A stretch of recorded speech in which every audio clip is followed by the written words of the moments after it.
Welcome back, everybody, to another one in my aviation history series, and this is going to be episode 46 on my history of the RCAF. Today we're going to be looking at 443 Squadron.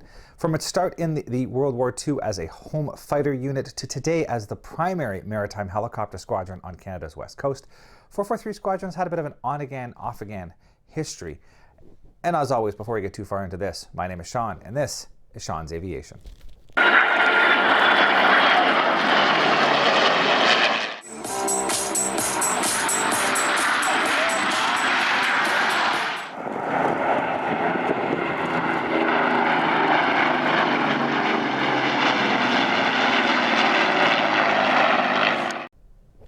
I also want to give just a quick shout out to everyone out there who is watching these videos. I do appreciate you taking your time to spend it with me going over aviation history in this particular video.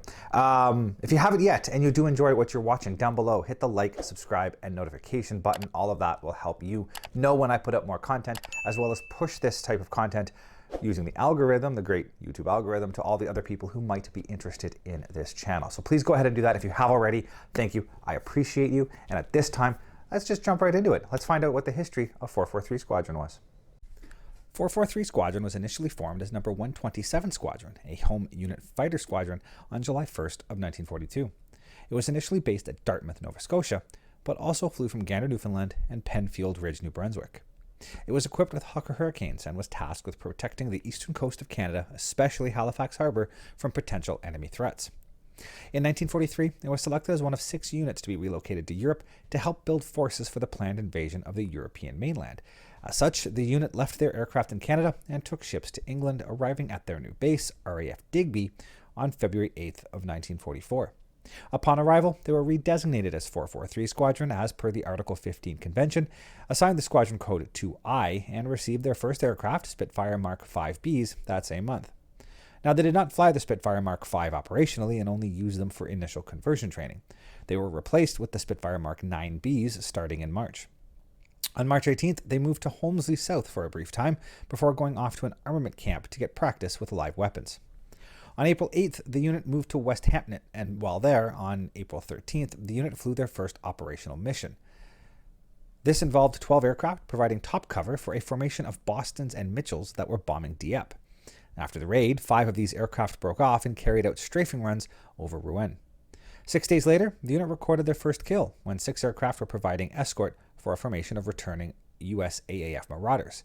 A DOT's Tu-17 was spotted, and squadron leader McLeod was credited with its destruction. During these escort missions, the units routinely flew their Spitfires with the 410-liter slipper tank installed. On April 22nd, the unit moved to Funtington and then moved again to Ford on May 15th. On D-Day, June 6th, the unit was tasked with patrols over the landing beaches, and it was a maximum effort day, although no enemy aircraft were spotted and there were no losses to the squadron. Very quickly after D-Day, the unit relocated to the continent in order to stay close to the front lines. Now, the bases they were located at are as follows. June 15th, B3, Saint-Croix-sur-Mer. July 15th, B2, Bazenville, France. August 28th, B26, Illier-l'Evêque. September 21st, B68, Le Culotte, Belgium. September 30th, B82, Grave, Netherlands. October 22nd, B58, Malsbrook, Belgium. November 4th, B56, Avere, Belgium. March 3rd of 1945, B90, Petit Brogel, Belgium. March 31st, B78, Eindhoven, Netherlands. April 12th, B100, Koch, Germany. April 13th, B114, Diepholz, Germany. And April 28th, B154, Soltau, Germany. During the unit's time based in Europe, it was heavily involved in close air support, ground attack, and aerial reconnaissance missions. In January of 1945, the unit upgraded to the Spitfire Mark 16, which is basically a Mark 9, but with the American-built Packard Merlin. The unit's final mission was flown on May 8th of 1945 when 6 Spitfires flew escort for a formation of Dakotas, flying relief supplies into Copenhagen. Now, at the ending of hostilities in Europe, after Germany's surrender, 443 was selected to remain behind as part of the British Air Forces of Occupation. Now, as part of this, the unit was based at 2 different bases in Germany, B-152 Fassberg, Germany, starting on July 2nd, and finally B-174 Udesen, Germany, starting on July 7th. Now, in January of 1946, the unit upgraded to its final airframe, the Griffin-powered Spitfire Mark 14, and it was tasked with ensuring the peace was held in the months after the war ended. The unit was formally disbanded on March 21st of 1946. During World War II, the unit flew 7,660 operational hours across 5,850 sorties. It was credited with 42 enemy aircraft destroyed and 2 probable and 29 damaged. It dropped 57 tons of bombs and was credited with 19 rail cuts and 3 road cuts. It was also credited with 1,077 motor vehicles, 35 horse-drawn transports, 25 locomotives, 66 railway cars, and 8 tanks either destroyed or damaged. Pretty impressive for a squadron flying Spitfires. It suffered 20 losses, with 1 pilot killed, 8 presumed dead, 6 POWs, 1 who evaded capture, and 4 that were proved safe. The post-war life of 443 began on September 15th of 1951 when it was reformed at Vancouver as an auxiliary fighter unit. Now, it was assigned the squadron code PF and received the first aircraft Harvard Mark IIs in December of that year. So they began to train on those Harvards until they received their first fighter aircraft, which were Mustang Mark IVs, in November of 1952. Starting in August of 1956, the unit began to receive the Sabre Mark V, relinquishing the Mustangs in October.